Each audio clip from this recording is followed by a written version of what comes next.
Chris Bostick has already done a burnout and pulled forward, and I'm looking down there at John Hall, and I am not sure if the brakes rider is going to be able to make this run. It looks like they're backing him up in the water and getting ready to hook the starter up. We'll see what happens here in just a second. Well, Chris Bostick has already run through his procedure and is up here on the starting line. And they do go ahead and fire up John Hall. I don't know if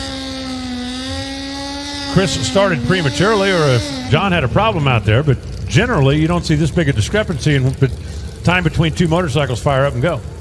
Yeah, I've seen the official down there on the starting line raise his hands up for them to hold on a second, and apparently Bostick didn't see that. So if his engine's sitting out there running this long, it'll be interesting to see what happens, because that thing builds heat. These things don't have water like a Pro Stock car or whatever. They're air-cooled, so the longer they run, the hotter they get.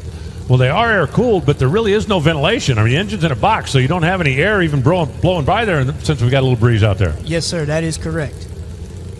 Bostick over on the right side. He's back on his own bike now. I still think those leathers look like the Flash, don't they? They absolutely do, and I'll tell you, he's got one of the best grudge racers in the world tuning his clutch, tuning the bike, and it shows. Chris has been laying down some 60 foots really, really good, and Richard's doing an awesome job tuning that thing.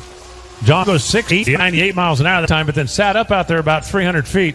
We saw Bostick on the last run. A little smoke out from under the cowl down at the far end of the racetrack. It didn't look like it was anything severe, and part of me wonders if they decided to bring this thing up here and just do a quick launch with it and double-check everything before they go into race day. It's hard to tell what everybody's doing. You know, everybody has their plan, kind of like us. We plan to sit this run out so that we can save parts for tomorrow. So maybe that's what they did, but he did, like you said, had a great 60-foot. 105.4 is really good.